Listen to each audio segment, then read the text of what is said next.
Ladies and gentlemen, good day and welcome to HDFC Asset Management Company Limited Q3 FY24 earnings conference call. From the management team, we have with us Mr. Navneet Manot, Mr. Naozad Sirwalla, and Mr. Simal Kanuga. As a reminder, all participant lines will be in the listen-only mode, and there will be an opportunity for you to ask questions after the presentation concludes. Should you need assistance during this conference call, please signal an operator by pressing star then 0 on your touchtone phone. Please note that this conference is being recorded. I now hand the conference over to Mr. Simal Kanuga.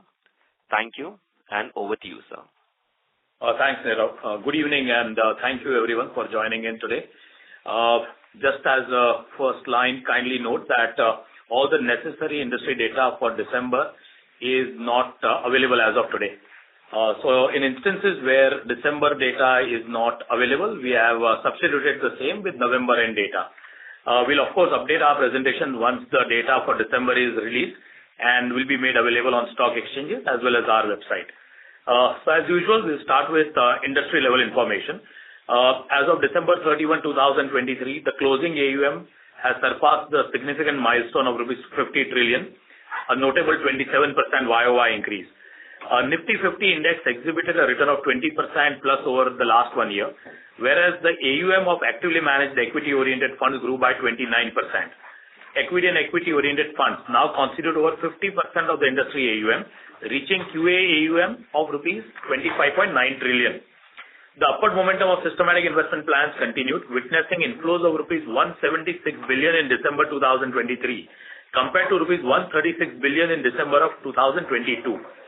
The notable thing is AUM through SIPs has reached a number of rupees 10 trillion. This means that nearly 40% of the equity and equity-oriented AUM is now contributed through SIPs. Debt funds reported a QA AUM of for December 2023 of rupees 10.2 trillion as against rupees 8.6 trillion in December of 22, growth of 19%. The B30 MA AUM category remains robust and the growth continues, with its share in the overall MA AUM for November rising to 18% and increased from 17% as compared to December 2022. This growth, observed on an expanding base, underscores the significance of acceptance of mutual funds even in B30 markets. The contribution of B30 markets to equity-oriented AUM is even higher. 27% of equity-oriented AUM comes from B30 markets. Now we move to our company. Firstly, we are definitely most excited to announce that we inaugurated 24 new branches on 2nd of Jan 2024. Of these 24, 22 are in B30 cities. This takes our branch network to 253, 173 in B30 and balance 80 in T30. We continue to look for opportunities to further our physical infrastructure. For the quarter ended December 23, our QA AUM marked a milestone reaching rupees 5.5 trillion, representing a growth of 24% YOY with a market share of 11.2% on overall basis and 12.5% if one excludes ETFs.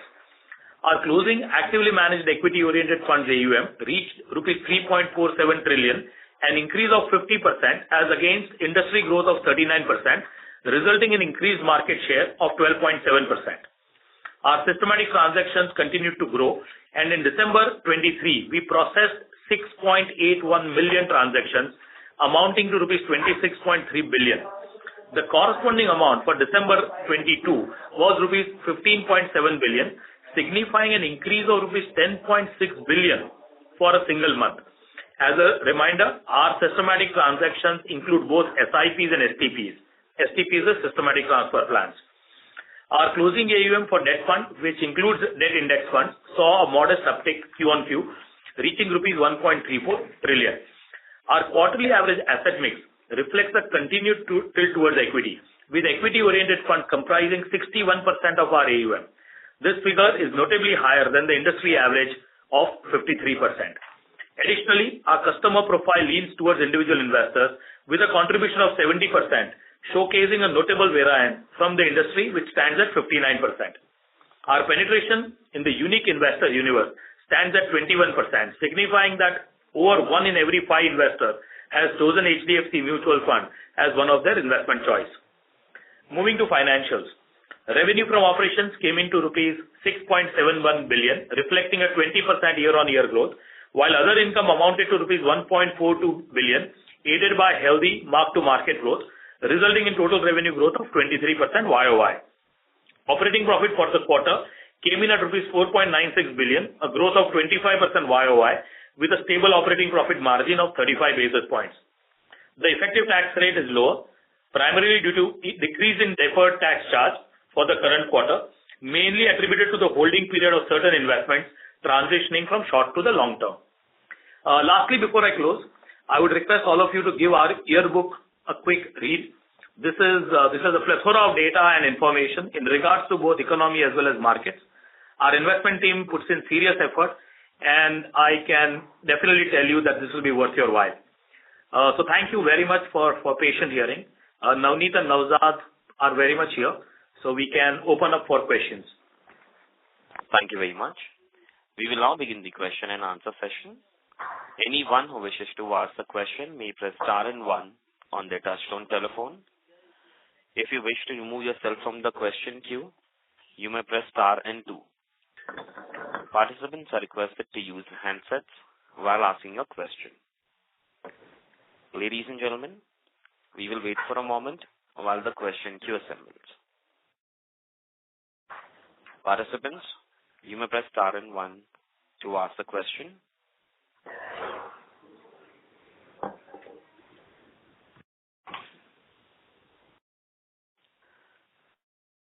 The first question is from the line of Devesh Agarwal from IIFL Securities. Please go ahead. Yeah, good evening, everyone. Firstly, congratulations on a good set of numbers. I think it has been one of the... Devesh, sorry to interrupt you. You're sounding a little distant. Can you please speak through the handset? Is it better? Yes. Yeah, hi. Firstly, I would congratulate the management for another strong quarter. I think this has been a very good quarter for the industry as well as for the company. So a couple of points. First, if we see your debt and liquid funds, that is where we've been losing market share to some extent. Although it may not be very important from your revenue perspective, but still on an overall basis, we don't see the market share gains that you see on the equity front. So any reason why we are kind of losing, especially on the liquid side, this market share? Thank you, Devesh, for the compliment, and I take that on behalf of all the 1,500 people in HDFC AMC who have been working with a deep sense of purpose to be the wealth creator for every Indian. I also take this opportunity before I answer your specific question on debt and liquid market share to celebrate the achievement of 50 lakh crore AUM of mutual fund industry. I think this is a testament to the trust that investors place in the Indian mutual fund industry. This is a momentous achievement for us, and to put this number in perspective, I'm sure everybody knows that the total size of mutual fund industry in India was 10 lakh crores 10 years back, and in one single calendar year, we have grown by 10 lakh crores. So we take this opportunity to thank and congratulate our regulator, SEBI, for their continuing guidance and encouragement, all our distributors and investment advisors for their support, all other MF industry stakeholders for their untiring efforts, of course, all our peer AMCs and their employees, and above all, the mutual fund investors. So it's a great moment for all of us, but we all look forward to a lot of growth over the next several years, several decades.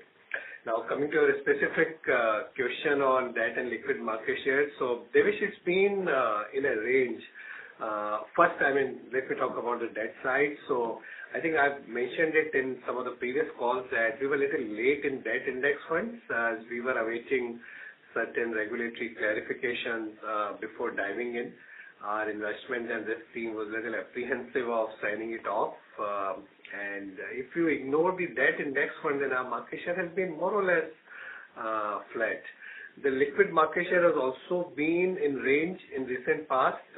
There was time when our market share was higher. In fact, during those quarters, we would have mentioned that whenever there is a bit of stress in the market, you see money moving to some of the fund houses like ours, and then it gets distributed to a wider set of AMCs.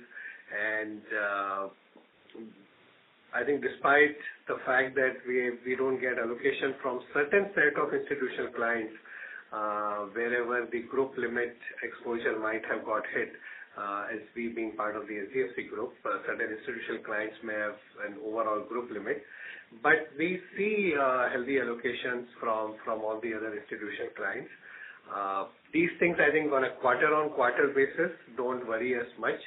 They get evened out over a period of time. You would have noticed over a longer time frame. What I can say is that we have top-tier products and very deep relationship across client categories. I also take this opportunity to mention this point that over the last couple of years, almost all the growth in the industry has come from equity funds. The fixed income and the liquid category haven't really grown much. I think as an industry as well as at HDFC AMC, we think over the next few years, we need to work a little more on growing that segment of the market also. And whenever that grows, we remain confident of remaining a lead player. Right, sir. So basically, sir, there's been no change in the strategy, right, towards pushing more of equity products and not focusing on debt and liquid. No, Devesh. For us, I mean, all money is welcome. I think we have mentioned time and again, we have product for all kinds of investors. We want to serve the needs of all kinds of investors across our product range, and happy to get money in all the asset classes where we are present. Right. And then moving on to the equity side, we have seen a very good performance over the last 12 months. I can see that almost 100 basis point market share gain. So any strategy which you can share which will give us comfort in terms of this market share gain can continue? We see that the fund performance is strong, but probably in the sense of there are some products like just to mention sector and thematics where our market share is relatively low, and we have seen that even in last 3 months there have been a large number of NFOs happening in that segment. So any focus on that segment which can drive market share for us? So first, I think on the product launches, you have seen over the last couple of years, we have also done a couple of product launches wherever we felt the need to fill the product bouquet. But I must say this that, I mean, at our end, the product launches are driven by the views that we have from our investment team, the capability that we have. We don't launch product for the sake of it or just because they are currently fed of the season or they are selling. We remain quite confident that the product range that we have, the long-term performance track record that we have, very well laid out philosophy and processes we have, and the relationship that we enjoy with our distributors and all the other efforts we have made, there is significant growth potential in several categories. While, I mean, you talked about the sector and thematic, but I think there are several categories. If I look at the tax saver, if I look at large and mid-cap funds, in our multi-cap fund, in our focus fund, there are several categories where I think there is significant scope for growth in market share, apart from some of the other NFOs that we have done in recent past, where I think over a period of time they will continue to grow. Right. But any specific strategy that you are targeting in terms of either a more number of NFOs in a particular category or higher incentive to the distributors to promote those categories? No, not really. I think we have been gaining market share, as I mentioned, that across categories, and we have products where we think that there is a lot of scope for us to grow and build a respectable size relative to where we are today and the capability that we have in those products.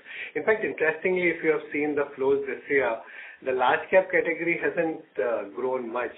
And whatever I hear from our investment team and a lot of other people in the market, you would vouch for it that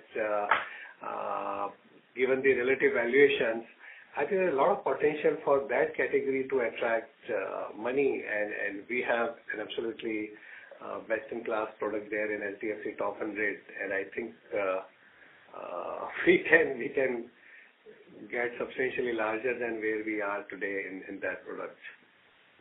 Right, sir. And so one last question on distribution. We've been seeing that the HDFC Bank share in your total equity AUM have been declining. It has come down from 8.4% last year to 7.7% now. So clearly, the growth in the equity assets from the bank is lagging the growth that you are seeing on the overall assets. So any sense by when can we increase our share in the HDFC Bank AUM wallet, and probably what can drive that? So first, let me clarify. HDFC Bank is not selling less of us. In fact, we have large number of products which are approved on its merit. We are working very hard with the bank and all parts of the bank. It is that other channels are growing faster. So you should look at this data differently. Firstly, this is the pie of overall distribution. So it is possible that HDFC Bank has sold more of us, but other channels have sold even more. So the big delta is also, coming from direct plan. We have mentioned in past that though direct plan is around 24% or so of our book, it is in late 20s in terms of flows. Secondly, the mark-to-market effect because of lower TR in the direct. So, for example, if there is no flow and no market change in say 1 year, just to make that point clear, if there is no flow and no market change in say 1 year, at 23% direct AUM, which would have, let's say, 100 basis point lower TR, by default will gain 20 basis point of share due to differential fee. So because of these reasons, you are seeing slightly less number against HDFC Bank, but I must say that our flow share is higher than the share in stock that we have with HDFC Bank as a distributor. Understood. And so if we flip the question, if I am right, I think we used to have 32-33% share in the HDFC AUM. Has that number inched up? So I can say that whatever number that we have in the stock today, our flow share is higher than that. Understood. Perfect. And one last bookkeeping question. If you can share asset-wise yield for the quarter, that will be helpful. That will be all from my side. So the blended is reported at 48 basis points. So I think Devesh, asset-wise, basically, I think what will be more relevant, Devesh, would be what are the yields at the end of the quarter, right? And I think Naozad, why don't you just... Yeah. So for the quarter, the equity is around 63 basis points. Debt remains steady at 28-29. Liquid is not changed again historically. Understood. Perfect. Thank you so much. Thank you. The next question is from the line of Saurabh Kumar from JP Morgan. Please go ahead. So just two questions. One is, what would explain, this high growth in individual investors that you see, almost 10% QOQ versus industry at like 4%. You're almost nearly 50% of the incremental additions in the industry. So what would be explaining that? Is this a scheme performance or anything else you've done? And secondly, just on the yields, your mix is better, but the yield is down. How do we explain that? So first on the high share from individuals, as you know, I mean the overall growth in the industry has been in equity as an asset class rather than in fixed income and liquid, where you see more institutional money. Within that, we have done well for variety of reasons, including superior performance. I think the focus that we have on better distributor engagement, the marketing efforts we are putting in place, brand infrastructure, it's a combination of many reasons. And of course, we have always mentioned that at HDFC AMC, what has worked wonderfully for us over years or decades is continual focus on the systematic transactions. So if you have noticed, the systematic transaction book has grown by over 10 billion rupees a month in last 1 year or so, and then this continues to grow. The second question was on margin. On the margin. So let me explain this by citing a very specific example, and I think that will make it clear. We might have mentioned this in previous call, but it's better we explain that again, which explains the dilution in margin, particularly in our equity book.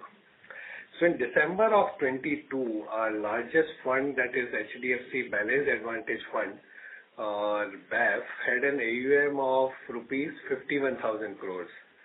The AUM now is rupees 73,000 crores or so. The TER as of December 22 end was 1.52%, which is now at 1.42%. This is a drop of 10 basis points on AUM of 73,000 crores. And 73,000 crores is approximately 18-20% or so of our equity-oriented AUM. Now, this is nothing but purely computation of TER based on SEBI formula. This is sliding scale structure or telescopic pricing as it is known as. And this is not the only scheme where we have seen this. So if I give you example of another fund, HDFC Mid-Cap Opportunities Fund, that has come down from 1.63 to 1.47. That's a drop of 16 basis points, and the AUM here is 56,000 crores. So, say 16 basis point on 56,000 crores. And this would be the case with many other strategies, HDFC Small Cap, Flexi Cap, Top 100 or so, where AUM would have increased by a couple of thousand crores. Now, good thing here is that economies of scale are being passed on to the investor or to the customer. So the customer in HDFC Balanced Advantage Fund is getting the same fund now 10 basis points cheaper as compared to last year, which in turn makes the product even more attractive. In fact, if I take the April 2019 as a base, as you would remember, that was when new TER formula came into effect. TER of HDFC BAF that time was 1.78%, and this is now at 1.42 that I told you earlier. That's a drop of 36 basis points. So the same product, I mean, if you compare 1.78 with 1.42, this is like 20% cheaper in terms of TER. Is it bad for us? Will I take higher TER with lower AUM or higher AUM with lower TER? I mean, the answer is obvious. So let's continue with the example of HDFC Balanced Advantage Fund, HDFC BAF. If one multiplies AUM by TER, the total expense including distribution commission will be approx 720 odd crores on AUM in April 2019 when the size was 40,700 crores. The number now would be over rupees 1,040 crores. That is 73,000 odd crores at 1.42%. So net it's a win-win for everyone. Customer is getting the same product cheaper. AMC makes healthy incremental revenues, and on lighter note, our fund managers are happy a lot too, because a 36 basis point drop in cost means 36 basis point of extra alpha to their performance. So, of course, the dilution of margin due to increased AUM in normal scheme of things would happen at slow pace and over a period of time. The pace can change when you have a rapidly rising market, something that we saw in the last quarter or maybe throughout this financial year, where the large part of AUM gain is due to mark-to-market. So if I'm not wrong, our equity-oriented AUM has seen a mark-to-market increase of over 11% in this quarter. When this happens, you will see, I think the number of schemes jumping, couple of slabs, and pace of dilution picks up. So, I mean, of course, we all know that markets can't deliver 10-11% every quarter. This does not happen every quarter. Interestingly, regulator skin in the game mandate for AMCs has helped in some manner.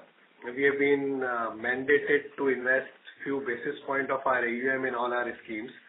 So this has resulted in over rupees 4 billion of investments in our equity-oriented fund. So sudden spurt in market would result in increased other income. Of course, vice versa on way down. But that point in time, our equity-oriented AUM will fall and may see some revenue margin increase. So it won't really set things off, but it does balance to an extent. Needless to state, higher AUM is more preferred an option as against higher margin. I think the same point we would have made earlier, but I thought maybe we'll give you a more detailed color on that. Thank you, sir. Just one additional follow-up on this. So basically, so your TERs are going down, but your EBIT margins are broadly sustaining at that 35, 36.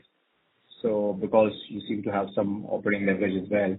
So fair to say, I mean, you can be broadly sustain this margin structure going ahead as well? The 35 to 60. Okay. Yeah. Okay. Great. Thank you. Thank you. Thank you. Next question is from the line of Lalit Deo from Equirus Securities. Please go ahead. Yeah. Good evening, sir, and congratulations on a good set of numbers. So, one clarification, sir. So like you mentioned that the market share in other channels, the direct channel in equity is in the late 20s. Is it in late 20s or was it something else? Sorry, I couldn't hear you well. Sir, so in one of the earlier questions which was being asked, so in the equity AUM channel mix, so the direct channel has been increasing at a much higher pace. So what would be our, like, qualitatively, what would be our market share in the direct channel in the equity space itself, or any comments around that? No. I think what Navneet mentioned then was saying that the flow. So today, for example, out of 100 rupees on the book, 23 rupees has come in from direct plan, that is on the book. In terms of flows, that number is late 20s. Oh, okay. And sir, any comments around the market share in that specific channel? We don't make that comment. Sure, sir. Secondly, sir, on the product, I think on the alternate side, like, how is that shaping up in going forward for FY25 and FY26? So as we have mentioned in past, we have taken a couple of steps to build our AIF and PMS business. The fund of fund that we launched some time back has seen decent traction. We have commitments to the tune of rupees 8 billion from over 300 clients, which include institutions, family offices, and HNIs. In that fund of fund, we have shortlisted 9 funds and have committed capital to these funds. We hope to raise some more capital in this fund during the current quarter. Now, as a further step to build newer lines of business within the AIF, we have added 2 senior resources on private credit side. We do see that category as an opportunity over the next several years. The product launch here should be in later half of the current calendar year. On the PMS front, we have launched 2 strategies. We are seeing interest building up. We've also introduced an ND PMS offering for larger customers and seeing some good traction already. Sure, sir. I think this last one bookkeeping question. So like in SIPs, we have seen a strong growth. So like, could you quantify like how many new SIP accounts we have acquired, we have added during the quarter? We have that in the presentation. So we've given the last. So you'll have to. We can get back to you, Lalit, on this one. I'll just send the numbers post the call. Sure. So we just have your addition. We have added 6.81. We have not added the number of accounts last quarter. We have not made a mention there. But yeah, I think I will send that across to you. Sure. Thanks. Thank you. The next question is from the line of Abhijit from Kotak Securities. Please go ahead. Hello. Hi. Good evening, everyone. So my first question was that in terms of flow market share across channels, so you can't give that number, but just qualitatively, would it be fair to say that the lowest hanging fruit in terms of getting the funds included in the recommendation list, at least that part is now already played out, or is there still some scope to gain out of that? I think, Abhijit, we are there everywhere. I think we are there across channels. Across all channels in terms of fund approval. I think the performance has been absolutely best in class, and engagement has been very, very deep. So I think between investment team, product team, sales team, everybody working together to make the most of it. Yeah. Got it. And just looking at the strong, SIP numbers, is there like a channel-wise skew there, or broadly representative of the overall numbers, especially direct, if you can give some color? No, I think it's across all channels, be it MFDs, be it national distributors, be it banks, RIAs, fintech, direct. I think across all channels we have seen continuing increase in our market share. Okay. And then, just an industry level question in terms of, passive, the risk of passive substitution. So in your experience, do you see customers, buying into passive as their first choice of product? I mean, is that a big trend that you see out there, or not really? The passive, maybe it's the second or the third fund that the person buys. Any sense on that? So I will repeat what I may have stated many times before, that India, unlike some parts of the West, will be active and passive market against active versus passive. There have been many comments from various circles that majority of active managers underperform. Data is available. Please check out what percentage of AUM is outperforming the benchmark and not number of schemes. The results are healthy and in favor of active funds. And also the pertinent point to note is index fund performance is not equal to index performance. I mean, there is cost of running the fund plus impact cost, etc. So alpha versus passive funds get further fueled up by 20 to 40 basis points or so, depending on the product you are looking at. So please don't get me wrong. I'm not saying that this will be future too. What I'm trying to state is that in 2017 or so, alpha was a given. In 2020, narrative was that active cannot outperform. The truth is somewhere in between. The big difference also we see versus the West is that how the fees have been managed by the Indian regulator. In US, they had very high fees and of course a lot of other allied charges that investors had to bear, and that led to alpha challenges. India, anyways, from day one in 1996, has a cap on fees, and that has been further managed by eliminating the entry load in 2009, then revision in TER in 2019. So I think today you can get a top tier performing actively managed fund for anywhere between 60, 70 basis point or so, in some cases even lower. So lower TER leads to higher probability of alpha, right? So based on alpha potential, I would strongly state that active management in India is here to stay for a very, very long time. We strongly believe in it. As an AMC, we have probably one of the longest track record to exhibit that. Now, coming to passive, there are many investors and advisors who have preference for just meeting the market. They may not necessarily have the aspiration to beat the market. And for them, we have a full product portfolio available. In fact, we are second largest when it comes to equity index funds in India in terms of AUM. And in terms of product range, we have 20 index funds and 18 ETFs. The size of equity index fund is small. I think that's approx around 85-90,000 crores, but that's growing fast, and we remain one of the top leaders there. I think broadly I would say that Indians are grossly underinvested in equities, and in my opinion, both active and passive will grow at a healthy pace, and we are fully geared to have a leadership position in both. Abhijit, you need to reread your report.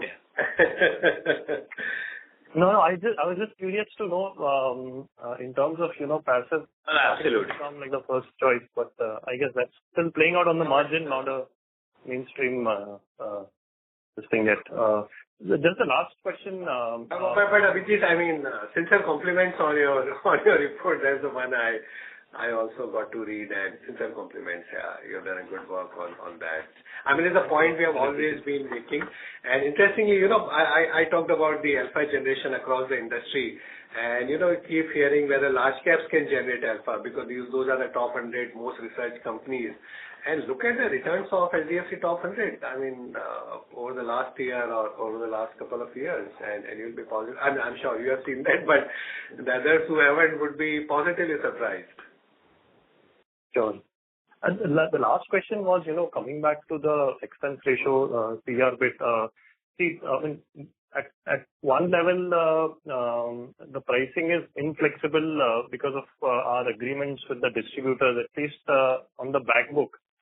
But incrementally, is there a thought process of, making it more flexible in line with, how the individual distributors are doing as far as, redemptions are going, or making it more, let's say, quote unquote, performance linked in a way? Historically, we have seen that the distributors, I think, who have kept the money for long, I think have really benefited in many ways. In fact, in our analysis, one interesting thing we found was that some of the most successful distributors in India are the ones who kept the money with us for the longest time. And as you know, some of our NAVs have multiplied so much over the last 20-25 years. I think for their business expansion, I think it has really helped them. And the pace, at least the compounding has happened in India, particularly in fund houses like ours. They have really benefited, and we continue to engage deeply with them to encourage more, I would say, longer-term holding. Got it. Thank you so much. Thank you. Next question is from the line of Lakshmi Narayan from Tunga Investments. Please go ahead. Thank you. Am I audible? Yeah. So your voice is breaking a little bit. Yeah. In fact, when in your direct flows, you mentioned that on the book it is 25%, but on the incremental flows it's 20%. So is direct growing slower than the other channels, or is it growing as fast as other channels? So, sir, what we mentioned was, on the book, if you look at it, direct is 24% when it comes to equity-oriented AUM. On the flows, the number is higher. It is in late 20s. Got it.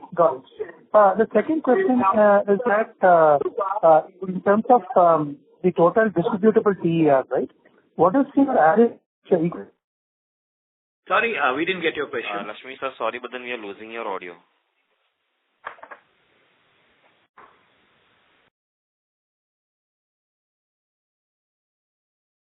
Lakshmi sir, can you hear us?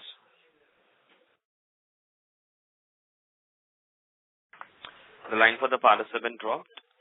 We'll move on to the next participant. Next question is from the line of Bhavin Pandey from Athena Investments. Please go ahead.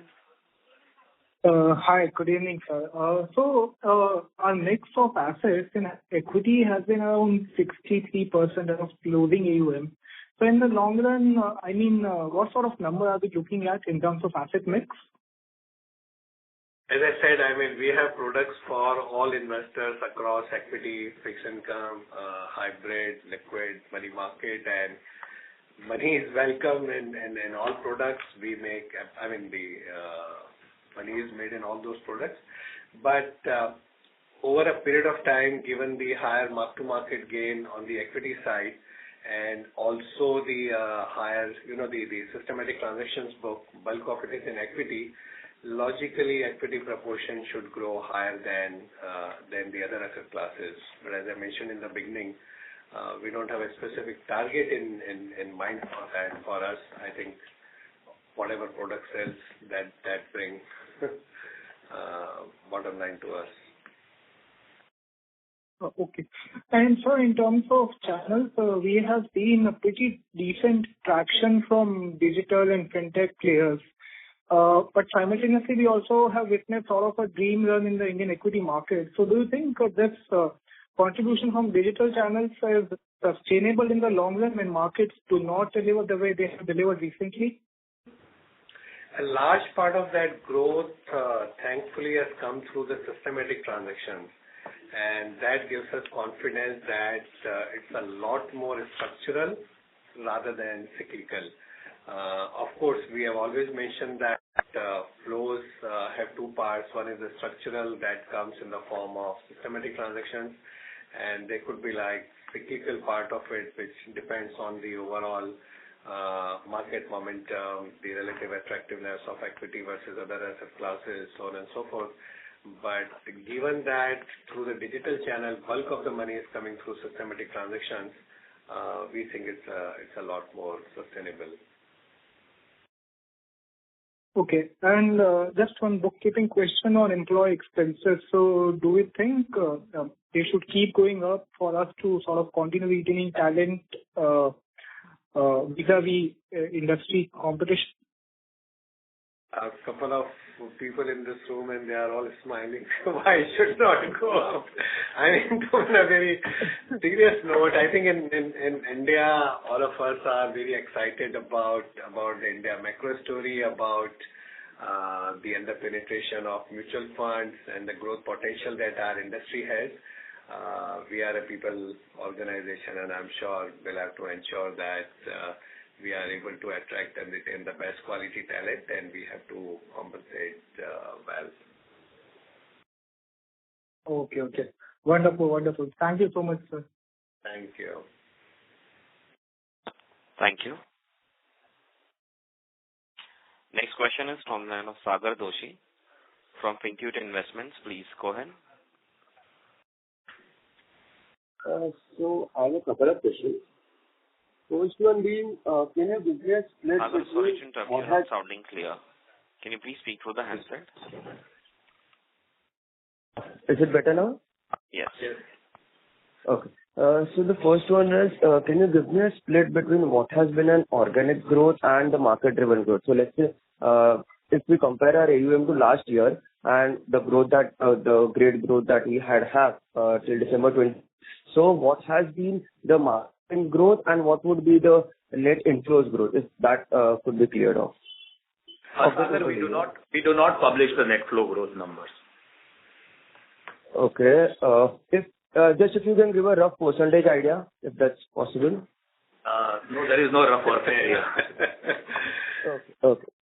The second one would be like, can you let me know like what are your plans for entering any other adjacencies or maybe getting our AIF book more in number so that it contributes significantly to the revenue? A long-term plan apart from our core business, anything else that you are looking at?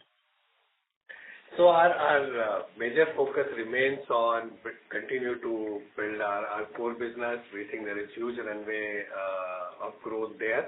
At the same time, I mentioned earlier that we are focused on building our alternative and PMS business in a slow and steady manner over a period of time that will continue to grow. But if you look at our overall size of the mutual fund revenues, I mean, in next several quarters or even years, I don't think that will become so significant relative to the mutual fund revenues that we have. Got it. Okay, thank you, and all the best for the future. Thank you. Thank you. Next question is from the line of Dipanjan Ghosh from Citi. Please go ahead. Hi, good evening, sir. So, first one, data keeping question which you answered earlier. If I heard correctly, on the equity yields of 63 basis point, was it the exit run rate or for the quarter? Second, on the OpEx side, if you see, and you correctly mentioned that you have been investing in kind of growing the franchisee and the potential in India. I just want to get some sense, let's say, over the next 12 to 24 months, if markets were to kind of remain relatively lull. In that sort of a situation, what sort of flexibility would you have on the expense side, be it on the overheads or fixed versus variable on the employee side? If you can give some color on that. Those were my two questions. Sarzad can add more, but all I would say is that like we run a very, very tight ship. I think if you compare us with any large global asset manager who manage $60-70 billion of AUM, serving more than 8 million customers, serving more than 80,000 distributors, offices, over 250 cities, and then best-in-class capabilities. And if you look at the total expense, I think we're in a very, very tight ship. And you would have seen like the growth that has come from because of the mark-to-market as well as the flows. It's not that expense also have to grow in that line. If there is a bad year, if let's say markets fall next year, I think a large part of the cost would be like fixed. I don't think there could be much to do on that. But Navsad, you can add more. No, I think it's summarized very well by Navneet. As you know, most of the costs are people and OPEX, office-led. So very little variability there, frankly. So costs will be pretty much what they are. On your first question on the 63 basis point, it's for the quarter, the margin for the quarter. Got it. And just to follow up, if you can kindly mention the exit run rate, if that's possible. Sorry, it is not. Sorry, you want the sorry, come on. The equity yield, let's say maybe for December or exit run rate, whatever. It doesn't change like every. It is actually the same. Got it. Okay. Thank you and all the best. Thanks. Thank you. Next question is from the line of Gaurav Jani from Prabhudas Lilladher. Please go ahead. Thank you, sir, for taking my question. Firstly, just an extension to the OPEX bit. We've added about 84 odd branches in Q4, right? So I assume the cost would come in Q4, right? So the point being, from the base of Q3, should we expect 11-12% in tandem growth in other OPEX, or should be lower considering it's in B again? How should we look at it? And that should actually sustain that. Yes, I'll answer that. So basically, we have a well-established process when it comes to making decisions for opening new branches, essentially. The inputs that go into are the industry AUM, distribution channel spread in that region, acceptance of the HDFC brand in the market, etc. So we don't really rush into opening branches, and when we build a business in a city or a town through branches in neighboring cities, and then decision to open a branch is only post the desired optimal AUM. So yes, we did mention that of the 24 branches, 22 are in B30 locations. The overall cost of these branches tend to be much lower. Rental, etc., are very low. If you add up, cost of all these branches, it won't really move the needle in terms of, on an overall quarterly cost basis. Again, we will sort of be prudent when we open branches as we go along. So, yeah, I don't think it's a material movement in that sense. These are small branches with a couple of people at each branch. So the last 12 months, other OPEX totals to, the OPEX per branch totals to about 1 CR. So what you are alluding to is this number per branch for the new branches would be much lower. I think he's looking at the total OPEX divided by the branch. You cannot look at that. That doesn't work that way. See, OPEX includes travel, OPEX includes everything else. Like every time we launch a product, we have to pay SEBI fees, everything. So OPEX is not divisible by branch. And I won't do that math in that sense. Understood. Fair enough. Thanks for that. The last question from my end is, somebody mentioned 63 bits, right? So, when do we stagnate in terms of yield bottoming out, right? So, from when, what I mean is, post whatever AUM growth that comes in over the next 2-3 years, at what level do we see yields actually stagnating and then, operating leverage paying out consistently? So you are saying when the dilution would stop. That's what you are asking, right? Correct.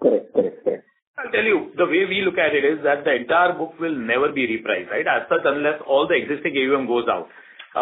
The impact of lower cost or higher margin AUM will definitely get diluted further and further as new AUM keeps coming in. Also, we do see some existing lower cost AUM also growing due to mark to market. So multitude of factors would play a role here. The good thing is that the distribution commissions are now much more in acceptable range. If you recall on the last call, Navneet had pointed out that the direct plan TERs of all recently launched or most of the recently launched NFOs are in more acceptable range, right? That gives you a good indication of where market is. Lastly, what has worked well is the AUM denominator, right? Because that also plays a very big role. So if you look at our equity-oriented AUM now at whatever 3.4, 3.5 lakh crore, the impact of new sales with lower margin would be felt lesser, right? As compared to a year back when it was like 2.5 odd lakh crores. So these are the things. So if you are saying that when would the 63 keep kind of get to 63, a difficult one to kind of make a guess on.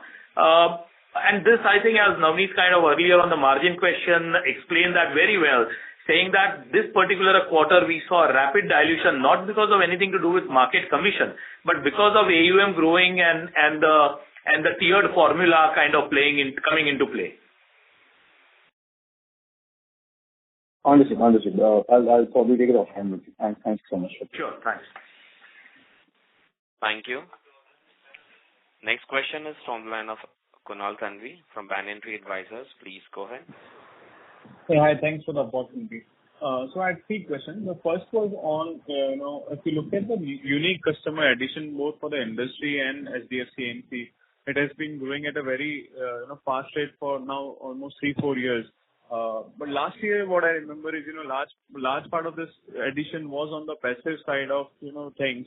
Now with, active doing well, not only for HDFC AMC, but as a, category itself, it has been doing reasonably well. Can you throw some light on the new unique client addition towards active versus passive? Is there any change, or is still, the large growth in the number of the unique customers is coming from the passive side of the things? No, for us, the larger part of growth has come from the active side, and a larger part of the growth has come through the systematic transactions. Sure. And again, that will be towards the direct plan, because as you said, the flow is like, late 20s and the book is 24%. It's a mix of both, direct as well as across all distribution channels. Sure. So that's helpful. The second question was on, the distribution channel. Like, one of the earlier participants asked about, the falling share of HDFC Bank in the distribution YOY, where in the equity book. Whereas when I look at the overall, AUM, the share seems to have, jumped up YOY as well. Wanted to understand, apart from equity, like debt and passives are also being, is there any change in the distribution with the bank in terms of, X of equity products? If you can throw some light on that. And second, we've done this branch expansion and there is, much possibility of our higher engagement with the HDFC Bank post the merger.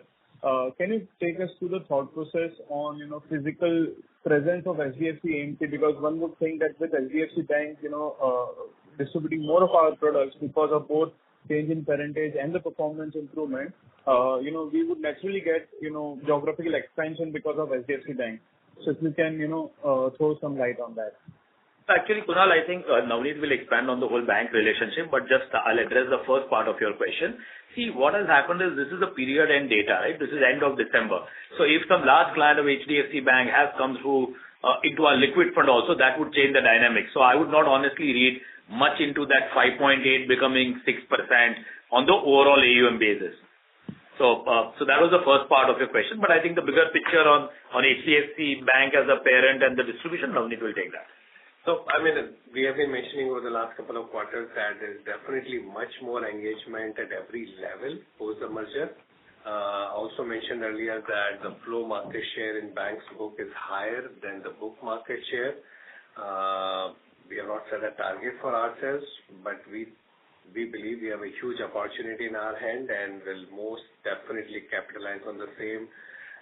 Management team in the bank has been extremely supportive of all the initiatives that we take. They are, of course, also very happy with the new branches that we have set up. Of course, those branches will serve all our partners and investors. We have a dedicated senior resource looking at this relationship. We have mapped our branches and clusters of bank with our branches and clusters.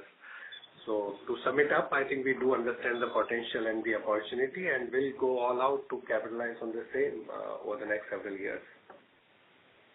Sure. Thanks. The last thing was on, so we saw a notification on Mr. Rangan coming on the board of HDFC AMC representing HDFC Bank. Can you talk about the current board structure after the change in the ownership? How many people will be representing from HDFC Bank? So the new addition to the board is Mr. Rangan, who is also the executive director on the bank's board. Renu Karnad is on bank's board. She has already been there on the board. And there, of course, we have 5 independent directors. Board is chaired by Mr. Deepak Parekh, and I'm on the board. Sure. And both Mr. Rangan and Renu were part of, HDFC Limited. So those, so from HDFC Bank board, we will not be having anyone else, right? Mr. on the board. And Mr. Rangan is... Mr. Rangan, both are on HDFC Bank board. Sure. Got it. Thanks. That's all from my side. All the very best. Thanks. Thank you. Next question is from the line of Sandeep from Banyan Tree Advisors. Please go ahead. Yeah, hi. Can you hear me? Yes, Sandeep. Yeah, if I look at the total number of unique investors in the industry, I think it's about 4.1 or 4.2 crores. 4.2, yeah. While the number of taxpayers, people who actually pay tax, is about 2.2 or 2.3 crores. So do you not see a headwind in terms of number of unique investors? I think the way we look at the number of people who file income tax, the number of people who have passport, the number of people who do foreign travel, if you look at, whichever way you look at, we think the target addressable market in the near term is significantly bigger than what we have in mutual fund industry. In fact, the other number you should look at is the demat accounts. The accounts are 14 crore, but even if we look at the unique band level, relative to mutual fund industry, that number would be almost double or so. So the people who are investing in equity market directly versus the people who have come through a mutual fund route, I think there is tremendous potential for us to grow. I think in the SEBI chairperson has talked about making SIPs viable for the industry at 250 rupees. If I look at Indian households, the number of Indian households who need to invest 250, who have potential to invest 250 rupee SIPs, this number should be manifold over the next several years. We are hugely underpenetrated. We have very, very strong belief on that. No, I agree with you that the number of people who file taxes is 8 crores. But people above 5 lakhs of income paying taxes is only 2.3 crores.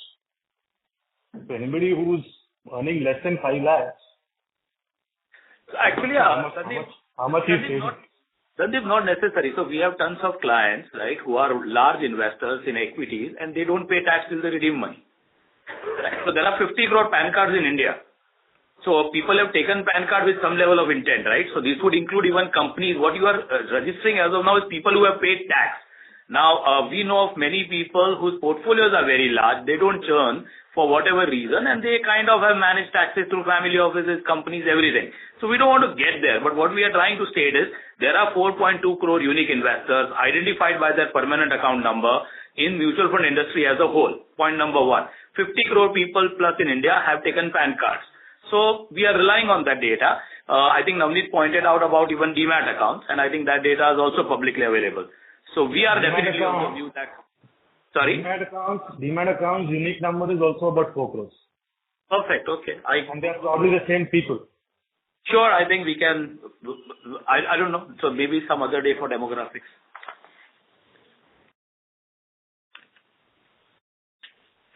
Anyway, thank you. Perfect, thanks. Thank you. Next question is from the line of Dr. Sakha from Equity Way. Please go ahead. Hello. Yes, sir. Thanks for the opportunity and congratulations for such a set of numbers. Can you please put a light on penetration of... The audio is not coming clear. One minute. Hello, is it clear, sir? Yes, thank you.